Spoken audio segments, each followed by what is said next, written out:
No momento em que a equipe de produção do Metrópolis pautou como tema do programa a violência na grande cidade, nós percebemos que 30 minutos seria um tempo muito pequeno para que se esgotasse o assunto.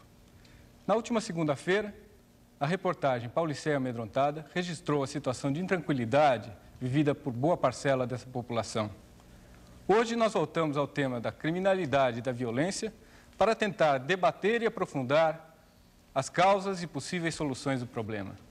Para esse debate, nós trouxemos o jurista J.B. Viana de Moraes, que preside a Comissão do Ministério da Justiça sobre Criminalidade e Violência.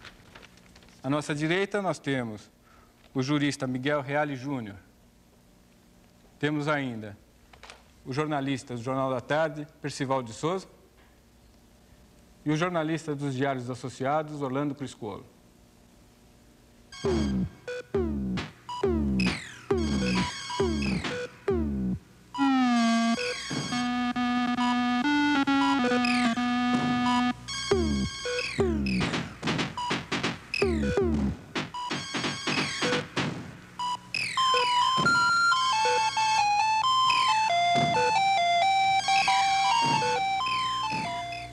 Percival de Souza, violência é um problema apenas de imprensa ou ela existe na realidade? Está crescendo, está diminuindo? Como é que tem se comportado esses índices? Eu acho até que seria bom se fosse um problema de imprensa, porque eu tenho certeza que eu, o Criscuolo e outros faríamos um acordo hoje à noite e amanhã não haveria mais crime, pelo menos em São Paulo. Infelizmente, o crime e a violência são anteriores aos meios de comunicação, inclusive. Numa cidade como a nossa, de São Paulo, eu gosto até de usar uma pequena frase de um romance do Truman Capote, O Sangue Frio, que ele disse que é inútil colocar trancas nas janelas quando o medo já invadiu os corações. Eu acho que essa é a realidade do paulistano hoje. Quer dizer, todo mundo tem medo, as casas são cada vez mais verdadeiros fortins, a indústria de segurança, ela existe paralelamente aos órgãos policiais. As guardas particulares hoje têm um efetivo quase semelhante ao da Polícia Militar em todo o estado de São Paulo. E essa tensão, essa apreensão existe em todos os bairros. Eu acho que todo mundo tem medo, adota quase que instintivamente mecanismos de defesa, certo? Então esse problema atinge a todos nós. A população de São Paulo também vai participar do nosso debate de hoje. Vamos ouvir o que ela tem a dizer. Então lembrem-se do seguinte, o bandido precisa de punição. Ele precisa, a impunidade gera o aumento da criminalidade e pouco a pouco do grau de periculosidade. O tempo é muito curto para se dar uma explicação mais ampla desse problema. Muito curto demais. Mas olha, toda a escala do bandido é assim. Ele começa na feira livre, como não tem punição, ele faz 1, 2, 3 pequenos furtos, depois ele sai assaltando, tudo em pequena escala. Como não há punição, ele vai progredindo, até chegar numa escala maior do crime. Então há a necessidade da punição, que não se torne, por exemplo, o menor impune diante da lei, que se crie reformatórios, reeducação para este elemento, sei lá qual seria o termo exato, mas que se mostre a ele que o que ele fez ele tem que pagar. Hoje em dia, quando aumenta a marginalidade, a marginalização, a criminalidade, quando se tem que aumentar a punição para isso, o que aconteceu? O indulto foi maior. O que resolvia de uma vez essa situação de assalto? O que eu acho que devia de resolver isso aí, o governo, o presidente da República, ter uns hospitais especializados para essas criaturas que moram em favela, de não produzir mais filhos, eliminando essa produção, porque senão não aumenta, só vai aumentando e não vai diminuindo nada. Esterilizar? Esterilizado, todos eles, desde que nascem. O que não presta, o que não tem qualidade, não deve produzir filho, deixa. E como é que vai selecionar quem tem qualidade e quem não tem? Aí só isso na favela. É só ver, entrevistar, ver os poderes que eles têm para poder, a mente e tudo, e eliminá-lo. Eliminar como? Esterilizá-lo, né? O problema é social, o problema é falta de... O cara deve trabalhar e ganhar suficientemente para alimentar a família. Eu acho que o problema é esse. Se você trabalha o mês todo, chega em casa, encontra os filhos passando fome, o que o cara vai fazer? Ele se revolta. Então ele prefere roubar do que trabalhar. Porque não é todo mundo que prefere trabalhar, passar mal, do que assaltar. Tem gente que é fraca, então ele prefere assaltar do que trabalhar, porque o salário é pouco. Então ele vira marginal. Doutor Viana de Moraes, nós ouvimos aqui algumas teses, algumas um pouco exóticas, mas algumas até válidas. Como atacar o problema da criminalidade sem reduzir os direitos humanos, sem ferir os direitos humanos? Eu acompanhei aí a observação feita por dois observadores do problema. Evidentemente, eu não comungo de nenhuma destas teses. Em primeiro lugar, eu não acredito no valor intimidativo da pena. Se isto fosse uma verdade, já há muito tempo que o crime teria deixado de existir no meio social, notadamente nos países onde aplica-se a pena de morte. A segunda tese, evidentemente, é inaceitável. Mas veja a sensibilidade do povo.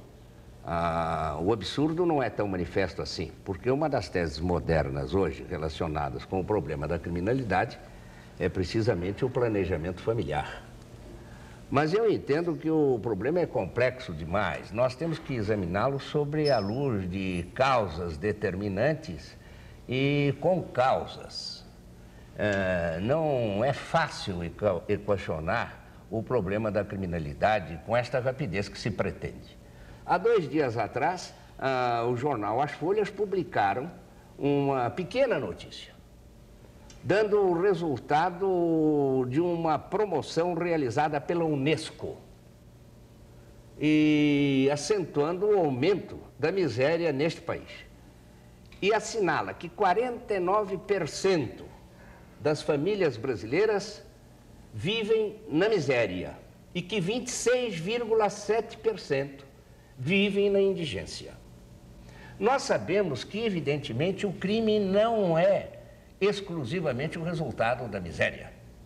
A miséria é um fator coadjuvante da criminalidade, mas não é o único. Doutor Miguel Reale, voltando ao problema, como é que o senhor vê? Qual é o limite entre a necessidade de repressão e o respeito aos direitos humanos? Eu creio que se falou muito no país nos últimos anos com relação ao problema da violação dos direitos humanos dos presos políticos. Mas muito pouco se falou no país a respeito da violação dos direitos humanos do preso comum. Eu creio que até mesmo a Anistia Internacional deveria se preocupar com o problema da violação dos direitos humanos do preso comum. E hoje eu creio que nas sociedades das grandes cidades, está se formando um medo que só irá propiciar e legitimar a violação dos direitos humanos dos presos comuns. Se é certo que existe um crescimento grande da criminalidade violenta, especialmente da criminalidade violenta contra o patrimônio, de outra parte, este rigorismo que está ganhando aprovação no meio social é altamente prejudicial, é altamente perigoso. Não vai ser a pena de morte, não vai ser a autorização da prisão sem a apreciação judicial, não vai ser um rigorismo penitenciário ou um rigorismo com relação às penas que vai resolver o problema da violência. Agora, em se falando em violência, hoje em dia nós ouvimos cantar por todos os cantos uma coisa muito interessante: direitos humanos. Então, fala-se em direitos humanos, violação de direitos humanos do político, violação de direitos humanos do delinquente. O delinquente comete os mais bárbaros crimes e torna-se intocável. Agora eu pergunto, e o cidadão? E o direito humano do cidadão violado por esses delinquentes? Não tem que ser punido rigorosamente? Qual a causa determinante desse comportamento do delinquente? Ora, as causas são uma só. Uma só. O crime em si. Percival, o que você acha desse debate? Não, eu acho que, quer dizer, num aspecto da questão, o Cris Coulo tem razão, porque de fato, meu caro Viana, isso se estuda hoje, a chamada vitimologia. Quer dizer, o senhor colocou bem, porque eu acho que inclusive o senhor tem conduzido muito bem esse grupo de trabalho. Quer dizer, hoje realmente quando se aprecia a questão, se aprecia na hora de julgar, inclusive, julga-se o crime, não real, e não se julga o autor. Quer dizer, se julga o crime não criminoso. Aliás, o Von List já criticava esse enfoque. Mas é verdade também que num processo a pessoa que talvez mais devesse falar não tem voz, que é a vítima. Essa nunca é ouvida. Eu acho que a vitimologia é uma frase oca, uma frase xoxa, porque a pessoa que é levada a cometer um delito por outra, um homicídio, por exemplo, nós tivemos recentemente um caso de uma mulher que o marido dizia para ela: por que você não me mata? E dava um revólver, dava arma.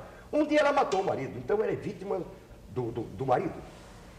O marido é vítima dela, porque quando ela matou, ela tinha plena consciência do que estava fazendo. Se não tivesse, ela estava no hospital de novo.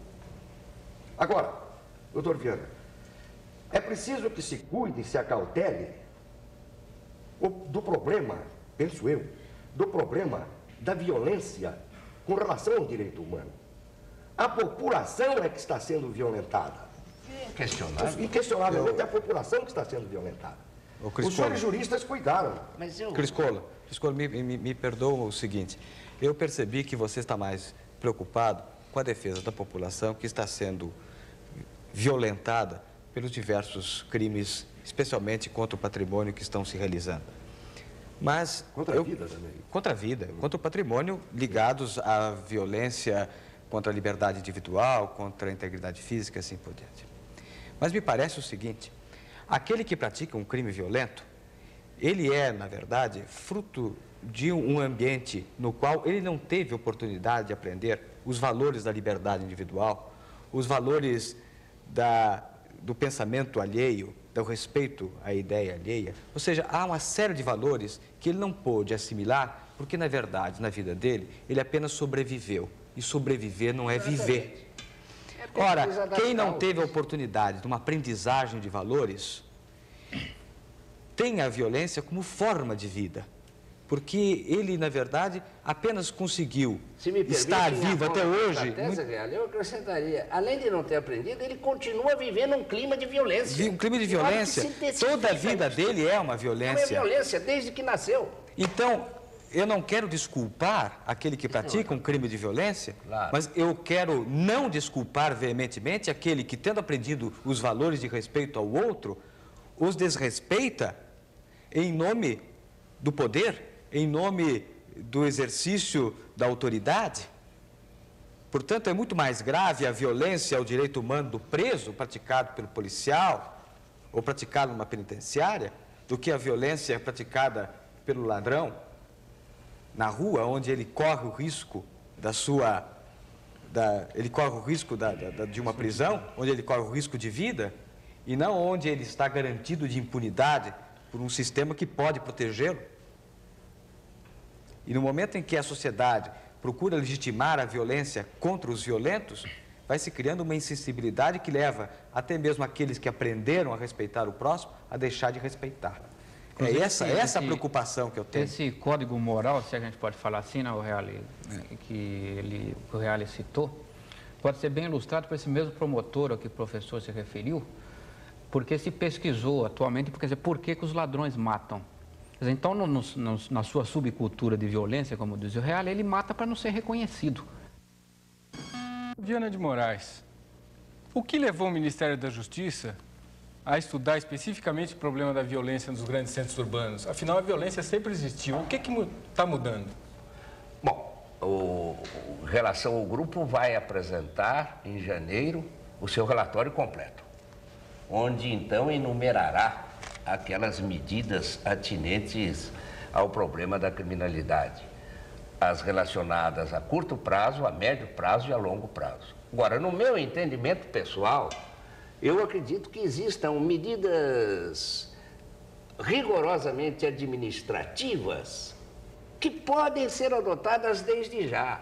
Eu dou o policiamento ostensivo.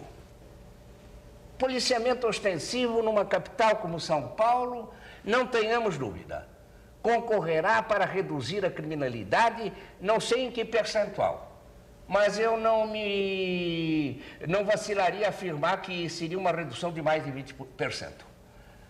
Veja bem,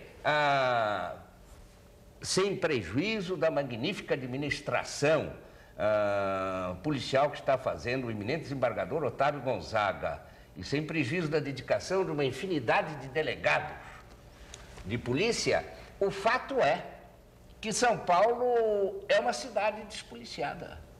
Percorra o senhor os bairros periféricos e não existe policiamento. Muito pouco. Agora, qual a causa determinante deste fato? A falta de recursos. O Estado não confere recursos à polícia. Vamos ouvir a opinião da população agora sobre o que ela está achando do comportamento da polícia e de que forma ela poderia melhorar. Como é o relacionamento dos moradores daqui com a delegacia do bairro? Olha, paira uma grande interrogação, porque a gente praticamente não pode conversar dentro de uma delegacia. Um grito do delegado deixa todo mundo assustado. Teve um colega nosso que ele viu uns ladrões que assaltaram a casa dele por 3 vezes e denunciou. Foram carregados os ladrões para a delegacia. Chegando na delegacia, o caso foi totalmente invertido. Ele ficou preso e os ladrões foram soltos. Inclusive, nós vimos nos debatendo pelo juizado de instrução, que seria algo que poderia vir a solucionar nosso problema, no sentido de que, junto às delegacias, tivesse um juiz para que os casos omissos que hoje a Polícia Civil costuma não dar devida atenção, pudesse cair nas mãos do judiciário, para que a justiça tivesse uma forma mais elástica e um procedimento mais fluente, né?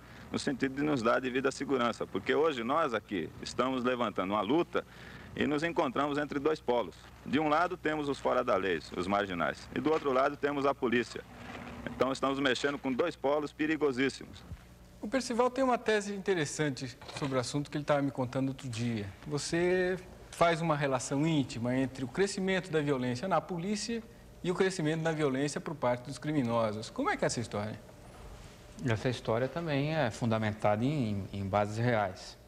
O Cris Colo sabe tanto quanto eu que até a década de 60, a violência, de certo modo, era mínima em São Paulo. Em 68 houve um episódio marcante aqui, o início do Esquadrão da Morte. E por esse episódio, a polícia paga um altíssimo preço até hoje. E vai continuar pagando. E vai continuar pagando. Por quê? Porque nessa época aí o marginal que era detido não sabia se iria ser conduzido para uma delegacia ou não sabia se seria levado para um estradão, como dizem, e consequentemente morto.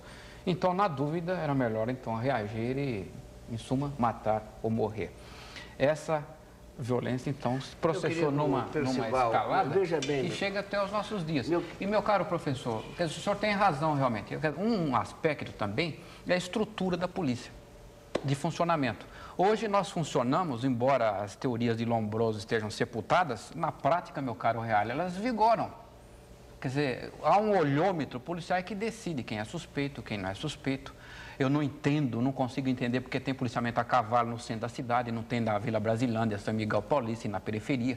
Eu não entendo porque esses cavalos não andem nas ruas sem asfalto, sem iluminação, estejam aqui na Praça da República, na Avenida Qual a eficiência do sistema de patrulha montada no centro da cidade? No meu modo de entender, é absolutamente inútil, porque ninguém vai perseguir ninguém a cavalo no centro da cidade. Mas eles estão aí, sem contar que é anti-estético, anti-higiene e etc. Então a estrutura, meu caro, precisa realmente evoluir para que se investigue, para que se descubra quem é realmente perigoso. O problema está muito vinculado aos recursos. E a grande verdade é que o poder público até hoje não havia se compenetrado da gravidade deste São Paulo, problema. Em termos de segurança pública, tem um orçamento bem razoável. Enquanto cresce anualmente, há outras áreas em que decresce. Mas o fato de ser maior que várias secretarias não significa absolutamente nada. Veja, por exemplo, o Instituto de Polícia Técnica de São Paulo. É um instituto deficiente, agora por culpa dos espertos e dos técnicos, não. O que ganha hoje um perito de polícia técnica em São Paulo não dá para manter uma família. O que ganha um escrivão mal dá para manter uma família. O que ganha um policial? Parca francamente. Então não adianta ter um orçamento respeitável, nós temos que encarar o problema objetivamente, temos que conferir à polícia os meios necessários para ela preservar realmente os direitos do povo. Viana, isto sim que é importante. Viana, Um minutinho só, meu querido Reale. Eu gostaria de deduzir em abono ainda disto um fato. O Instituto Médico Legal de São Paulo, o senhor sabe que abre um concurso para perito do Instituto Médico Legal e não há candidato. E não há candidato porque a remuneração é vil. Pouco menos de 10. É vil. Então, como nós pretendemos adotar medidas de combate imediato à criminalidade se o Estado não propicia os meios necessários para, pelo menos, estas medidas administrativas essenciais? Eu creio que o professor Viana de Moraes tem grande parcela de razão quando fala do problema da necessidade de um policiamento ostensivo. Mas eu creio que o problema da Polícia de São Paulo não está apenas e tão somente numa questão orçamentária. É certo que o problema orçamentário existe, que é necessário uma remuneração mais condizente para escrivães de polícia, investigadores e assim por diante. Sujeito a uma causa só, não é verdade? Mas há também esta dicotomia que é altamente prejudicial, que é essa separação entre polícia militar e polícia civil.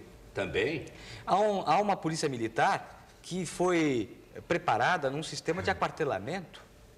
É uma polícia militar que vive no quartel e que traz as tradições de uma força pública e que não está preparada, logicamente, para um policiamento de rua, para um policiamento urbano de uma cidade como São Paulo.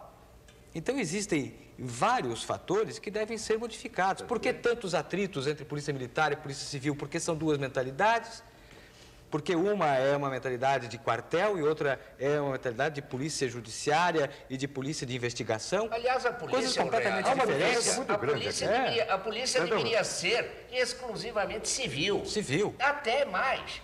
É inconstitucional o quadro que hoje se verifica da polícia militar proceder policiamento civil. É grande a destinação, é magnífica a função da polícia militar, inquestionavelmente, mas na esfera dela, não para exercer atividade policial. Aí eu estou de absoluto acordo, porque além de haver um confronto desnecessário e prejudicial, ocorre o seguinte: a medida é inconstitucional. Agora, no encontro de secretários da Justiça e de Segurança, foram apresentadas 11 teses distintas. E as 6 comissões que funcionaram não chegaram a nenhum acordo a propósito do problema. Apenas houve um denominador comum de uma maneira geral, de que o procedimento atual da Polícia Militar é realmente divorciado do preceito constitucional. A polícia, no meu entendimento, deve ser exclusivamente civil. Doutor Viana, como é que o senhor vê a tese da prisão cautelar? Como foi proposta pelo meu amigo Coronel Erasmo agora e aprovada pela Comissão de Justiça, a prisão cautelar me parece um barbarismo. Nós estamos regredindo em vez de progredir, porque conferir a possibilidade da polícia permanecer com um mero suspeito durante 10 dias, isto gera uma perspectiva de violência e de arbítrio inaceitáveis. Agora, a prisão cautelar, se ficar ao crivo do judiciário quase que de imediato, talvez possa ser uma medida a ser adotada. Piscolo, o que você acha da questão?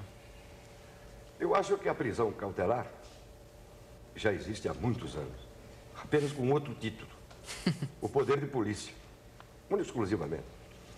O poder de polícia nada mais é do que a detenção de determinados indivíduos, o suspeito que é levado à delegacia e interrogado.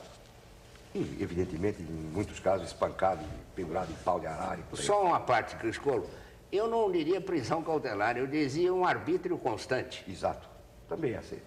Apenas aqui, a prisão cautelar vai permitir à autoridade judiciária que tenha conhecimento de que o indivíduo está preso, está detido, e vai ser interrogado durante 10 dias sobre este ou aquele delito de que ele é suspeito. Mas é preciso que, ao lado do juiz ou ao lado da polícia, também exista um departamentozinho do Instituto Médico Legal para que ele seja examinado e o médico atestar que ele está são no ato em que ele entrou para a delegacia. Doutor Miguel Reale, como é que o senhor está acompanhando esse processo de linchamentos? O que está acontecendo? Realmente a descrença na justiça? De certa forma, pode-se dizer que quando a população procura resolver pelas próprias mãos as ofensas que sofreu, é porque há uma desconfiança de que a autoridade policial venha efetivamente a realizar essa apuração. Ora, me parece este o ponto fundamental que deve ser enfrentado hoje nas grandes cidades em São Paulo. A necessidade de uma nova imagem de nossa polícia. E, por outra parte, um problema de se tomar consciência de que esta insensibilidade para com determinados valores, por exemplo, com a vida e a integridade física, está chegando a permitir que algumas pessoas passem por cima do respeito ao outro e venham resolver pelas próprias mãos as suas pendências. Isso é fruto também dessa sociedade de competição que nós vivemos, de uma sociedade de desprezo pelo próximo e revela, ao mesmo tempo, uma desconfiança para com a atividade policial. E a polícia, eu sei que está preocupada com esse problema. Eu só pediria à polícia que se preocupasse mais ainda, porque só com uma polícia respeitada é que nós teremos a possibilidade de vencer a criminalidade. A questão é interminável. Como nós vimos, a criminalidade e a violência é um problema extremamente ligado ao crescimento e ao desenvolvimento dos grandes centros urbanos. Nós não temos a intenção de esgotar essa discussão. A conclusão, no entanto, que fica é que dificilmente se chegará a algum tipo de equacionamento do problema sem um entrosamento entre polícia, governo de modo geral e comunidade na discussão. Essa participação implica, entre outras coisas, num debate aberto. Essa é a nossa proposta. Muito obrigado.